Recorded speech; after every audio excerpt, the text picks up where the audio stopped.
La persona del CCH parece ser que quería imitar el caso de Elliot Rodger.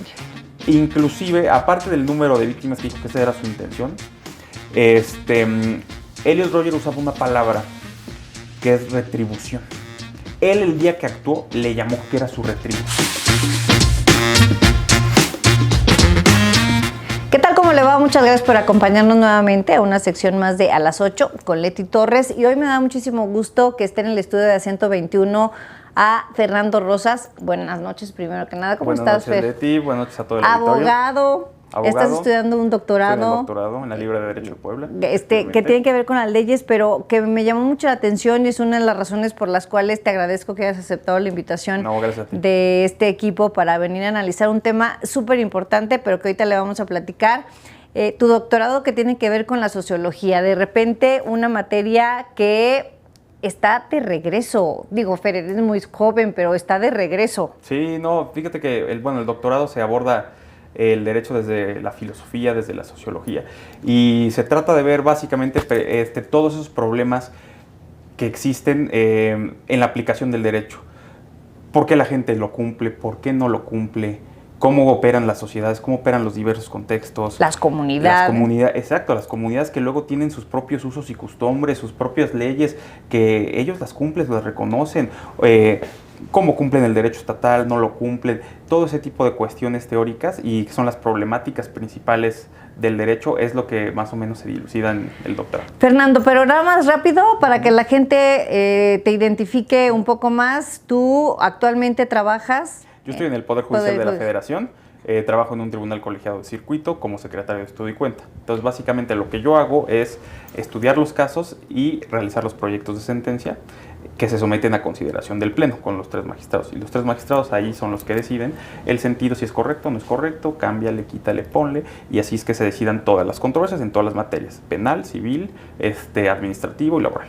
Bueno, ahí tiene usted un panorama súper cortito y rápido de la carrera de Fernando que está aquí con nosotros. Pero el motivo de la invitación, Fernando, es desafortunadamente un tema que ha conmocionado no solamente a México, sino yo creo que a muchas partes, sobre todo de Latinoamérica, Centroamérica, porque pareciera que está pasando nuevo, pero ahorita platicábamos fuera del aire y resulta que no. Lo que sucedió en el CCH con este joven que mató a otra persona. Así es. Y posteriormente se intentó quitar la vida y digo, afortunadamente no lo logró, está en unas condiciones médicas, por lo menos hasta el momento delicadas. Está custodiado y está custodiado.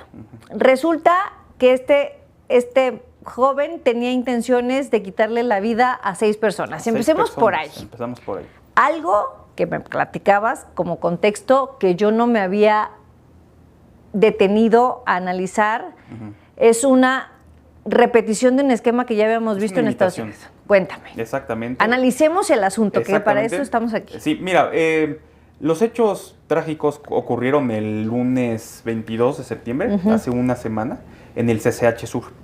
El CCH Sur es un plantel gigantesco. Enorme. Yo no he estado ahí físicamente, pero por lo que yo investigué, es un mundo, es una ciudad prácticamente. Se habla de que hay más de 10,000 estudiantes. Y también de personal, de staff, de la gente que trabaja ahí, entre maestros, administrativos y todo eso, se habla que también son como 2,000 o 3,000 personas. Es más, estamos hablando de que hay más o menos 15,000 personas adentro. Y hay muy pocos elementos de seguridad. Inclusive yo estuve recopilando y viendo entrevistas con algunos estudiantes, se habla de que sobre todo a los de nuevo ingreso les dicen, oye, no pasen por ahí solos, oye, esto, porque no hay filtros. Tenemos muchas cuestiones y muchos temas de credencialización, que no hay credenciales, la entrada es casi libre, entran... No tienen digitalizado nada. No hay nada, entra... Muchas personas aquí por allá, estudiantes, no estudiantes, vendedores, entran muchísimas personas. Entonces los controles de seguridad realmente son bastante deficientes. ¿Qué es lo que hace este chavo? Digo, yo conozco el hecho y digo, seguramente las personas que nos están viendo, pero ¿qué es lo que le sucede a este chavo desde la perspectiva en este análisis al que tú te dedicas? Sí, Mira, desgraciadamente la víctima, Jesús Israel, perdió la vida. El agresor se hacía llamar, vamos a decir presunto agresor, que no podemos ahorita afirmar las Fue un cuestiones. tema, claro. Presunto agresor se hacía llamar en foros y en internet, Lex, ay, joder, se me olvidó. Tenía un seudónimo, ahorita no me acuerdo. No te preocupes. Tenía un seudónimo, no daba el nombre real, pero en redes sociales y en foros publicaba ciertas cuestiones e inclusive decía que iba a cometer el Oye, crimen. pero todo el tiempo en sus plataformas, Lex Ashton se llamaba. encapuchado o con Encapuchado, ¿no? enmascarado, sí. Incluso ese día acudió con una sudadera que decía Bloodbath, que, bueno, traducido significa, literal es baño de sangre, pero se puede significar masacre, matanza, cuestiones de ese estilo, ¿no? Entonces, esta persona entra al plantel, es estudiante, pero es un poco mayor de edad. Por lo que leí, tiene bastantes problemas, de salud mental y bastantes problemas de aprendizaje. Y evidentemente los tiene, ¿no? Y entonces entra al plantel con un arma punzocortante parecida a una guadaña pequeña, a una como hoz de los de como las películas. Ándale, con eso. Y se dirige al estacionamiento y encuentra a Jesús con su novia, que estaban ahí comiendo una botanita o algo, y ahí emprende el ataque. De ahí lo intenta detener después de que lo ataca varias veces, lo intenta detener alguien de seguridad, intenta escapar, lo acorralan y es cuando decide brincar del segundo o tercer piso con la intención de quitarse la vida, ¿no?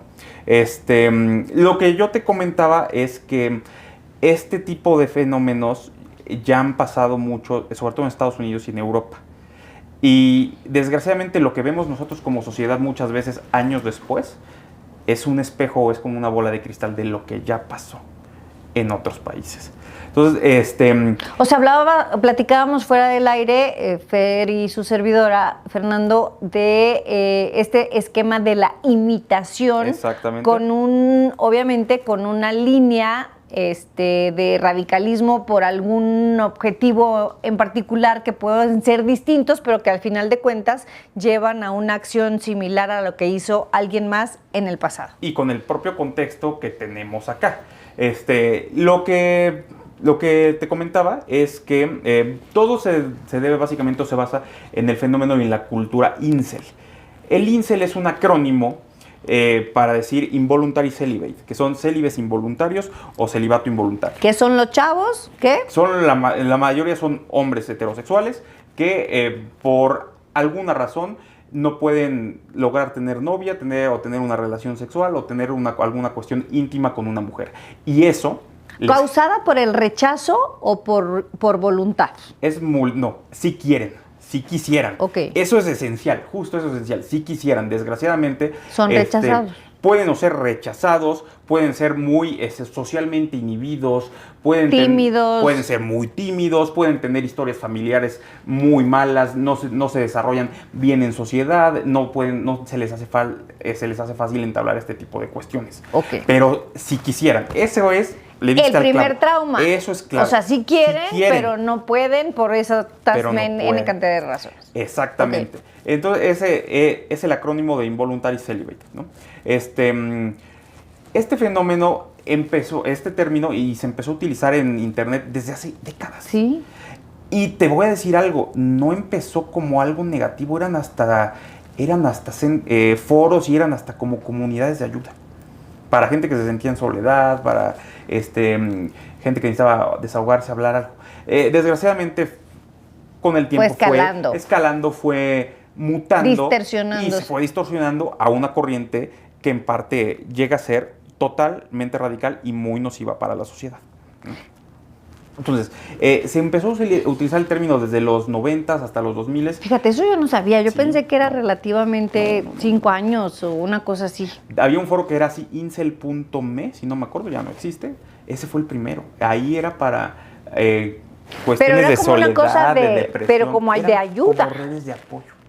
Para alguien que no tuviera dónde desahogarse o con quién hablar. Desde tu perspectiva como sociólogo, abogado, analista, ¿en qué momento se convierte en una comunidad resentida o no sé si tenga que tener algún tipo de adjetivo? O sea, ¿A partir de qué?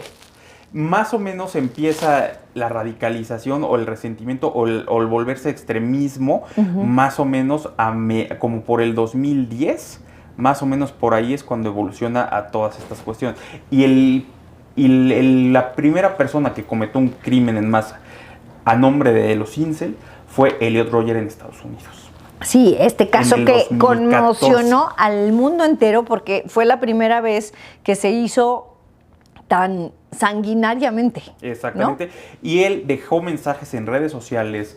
Pero lo venía advirtiendo. Lo venía advirtiendo, escribió un manifiesto de no sé cuántas hojas y antes de cometer el crimen puso en YouTube un mensaje confesando que se sentía frustrado, que estaba molesto con las mujeres, con los hombres que él consideraba atractivos o los que sí llegaban a tener cierto tipo de intimidad o ciertas relaciones y porque él no las podía tener.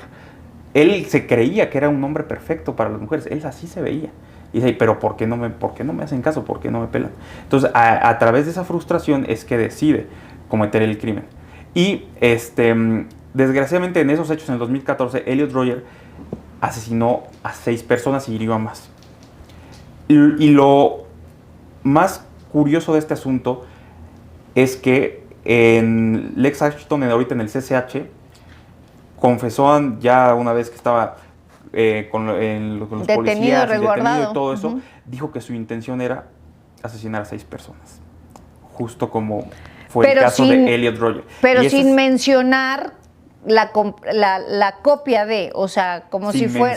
Sin mencionar. Pero en el análisis que tú haces de este desarrollo, yo cuando me pongo a verlo, es que digo, hay muchas señales de un fenómeno de acción criminal mimética. En inglés se llama copycat. Es cuando alguien imita un crimen que ya sucedió por diversas cuestiones. Por notoriedad, por admiración, por buscar él mismo una fama, un reconocimiento. A costa incluso de su propia vida.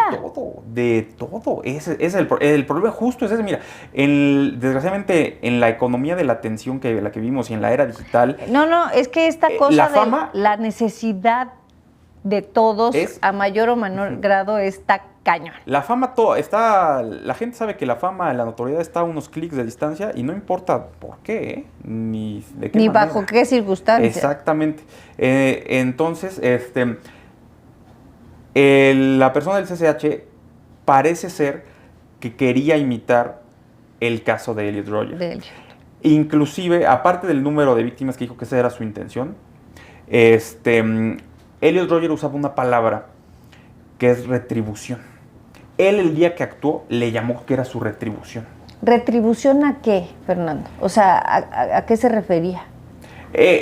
Como una venganza hacia las mujeres que él sentía que no lo pelaban y hacia los hombres que sí podían estar con las mujeres. Por eso era su retribución. Él decía que tenía que enseñarles a todos como el soldado vengador, ¿no? Exactamente. El representante de los rechazados. Exactamente. Y lo curioso es que Lex Ashton usaba esa misma palabra, la de retribución, y las imágenes por ahí que se compartieron de donde interactuaba y eso, usaban esa misma palabra de su retribución. Entonces, hay muchos síntomas de que está en la similitud, en la copia. De un comportamiento criminal mimético hacia el caso de Elliot Rodger, basado en toda esta ideología incel, que ya, como ya platicamos, ya tiene bastante tiempo, pero está empezando a tomar ya más fuerza en nuestro país por muchas cuestiones de contenido que hay en internet, de gurús. Accesos a todo, tenemos acceso a todos y los chavos tienen acceso.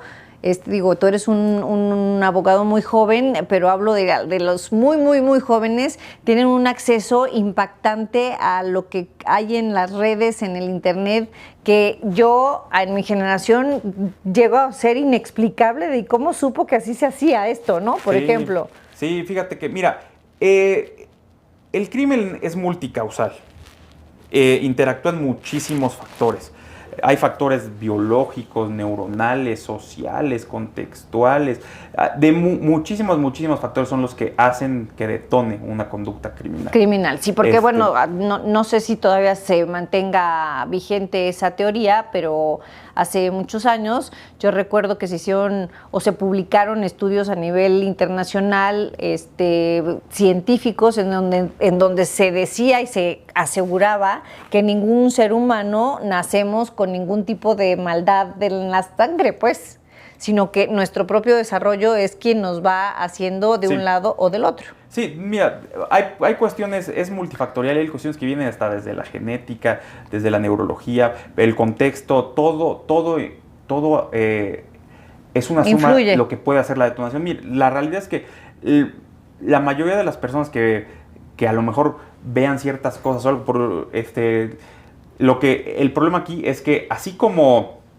este caso aparentemente está imitando a Elliot Rodgers, el problema es que luego él va a ser imitado.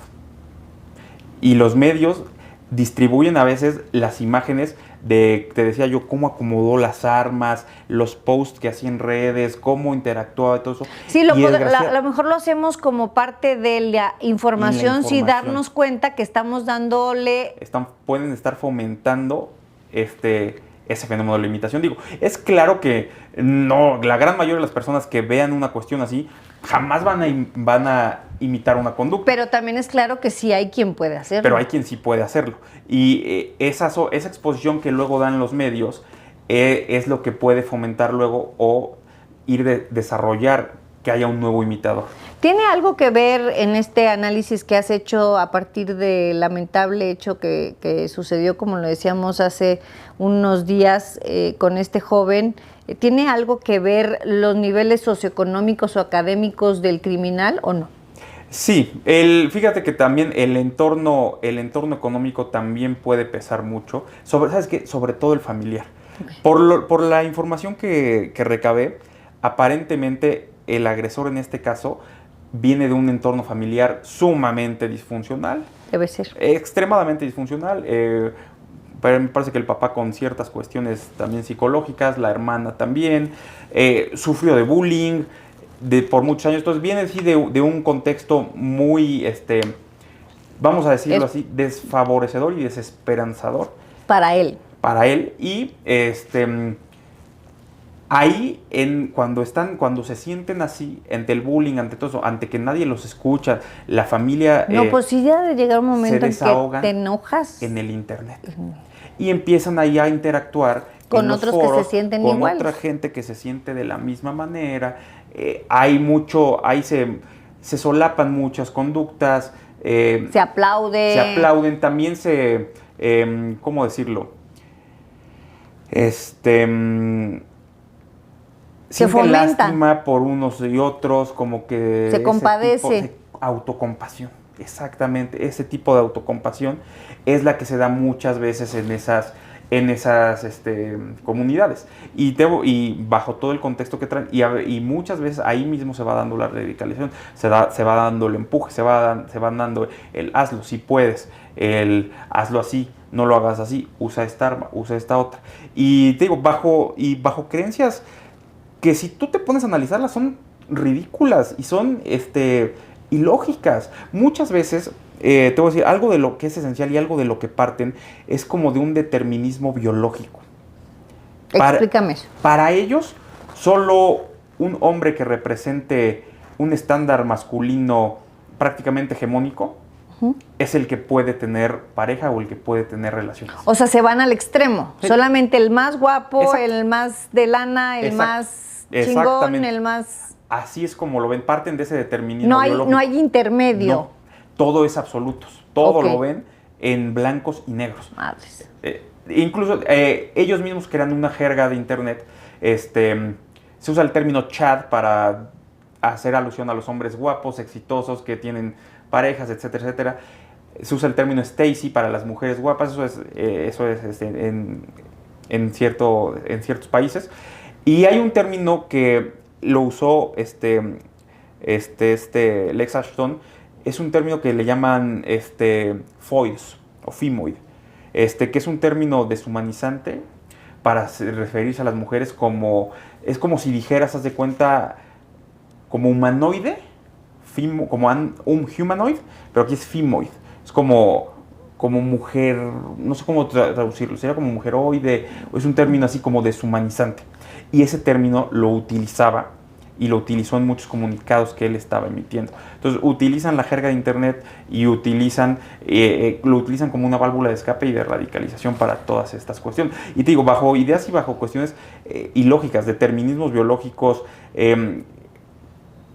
se echan la culpa de que ellos están feos, cuando realmente es mucha inhibición social, son muchas cuestiones que se deben trabajar de otra manera. Complejos. Problemas complejos y multifactoriales, pero que se deben trabajar con terapia psicológica. Emocionalmente, con los padres, en las escuelas, hay herramientas por todos lados. Y eso nos lleva a otro problema, la salud mental. Que estamos del carajo. La precarización de la salud mental. Oye, ahora, dime, nos has dado datos, yo me voy a quedar con esta plática impactada porque, quienes somos padres de familia, primero, el hecho de tener que poner atención, yo sé que en las familias todas somos disfuncionales, pero hay unas que se van a los extremos, difícilmente existe esta comunicación, pero sí ver los foquitos, esta cosa que nos están diciendo los papás y las mamás todo el tiempo de ve que ve tu hijo en el internet, en las redes y demás. Jurídicamente, eres abogado. Uh-huh. ¿Cuál es el futuro de este muchacho? Mira, no podemos asegurar nada porque no tenemos la investigación. Ajá, pero así en grandes términos. Lo que se está llevando a cabo y los medios de prueba que haya. No podemos asegurar nada, pero el tipo de ataque presuntamente con el arma que se utilizó y todo eso. O sea, pruebas hay todas. Sí, por lo que yo estuve recabando y hay fuertes evidencias de que estaba planeando, lo quería hacer, dijo que quería tener 6 víctimas, etcétera, etcétera. Todo eso nos habla jurídicamente de cuestiones que son como la preparación en cuanto al camino del delito, al intercriminis, la preparación, la ventaja por el arma empleada, por tomar a la víctima por la sorpresa. Secuencia que utilizó. Sí, de una planación, a eso se le llama intercriminis, es el camino del delito que va desde que se concepciona la idea hasta que se materializa. Entonces, toda esta cuestión de planearlo, ver cómo lo vas a ejecutar, de utilizar un arma, de agarrar desprevenida a la víctima. Todo eso. Estructurado. Todo eso jurídicamente apuntaría a un homicidio calificado. Okay. Por la superioridad del arma, por la ventaja, por la sorpresa, por la hazaña, por todo ese tipo de cuestiones. ¿Existe, te lo pregunto con todo el desconocimiento, por supuesto, existe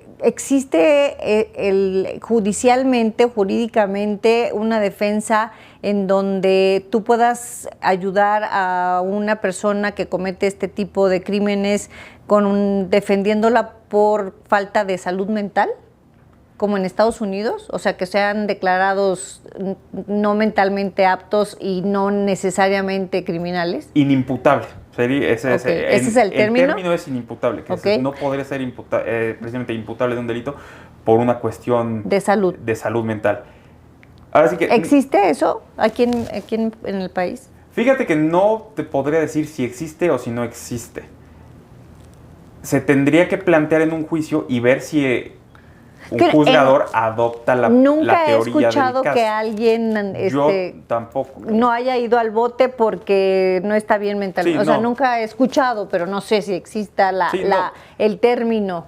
Mira, tendría que un abogado plantearlo y ver si puede conseguir a partir de esa construcción una cuestión de que no fuera imputable de la conducta o que no existiera responsabilidad por una cuestión de salud mental. Lo veo improbable. Lo veo bastante improbable.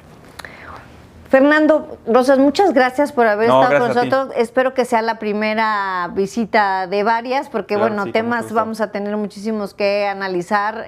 Te agradezco muchísimo que vengas a hablar de este tema tan impactante para muchos. Desgraciadamente. Tan desafortunado, por supuesto, pero que tiene un trasfondo que de repente pareciera que no lo vemos y que aquí nos acabas de dar una radiografía como de otra historia, o sea, la otra parte de la historia de lo que sucedió con esta cosa de la imitación. Sí. y lo que está sucediendo en el mundo entero, que de verdad debe alarmarnos absolutamente a todos. Así es. Te agradezco mucho la invitación. Al contrario, muchas gracias. Oiga, ya lo sabe, nosotros nos vemos a la próxima a las 8 con Letito.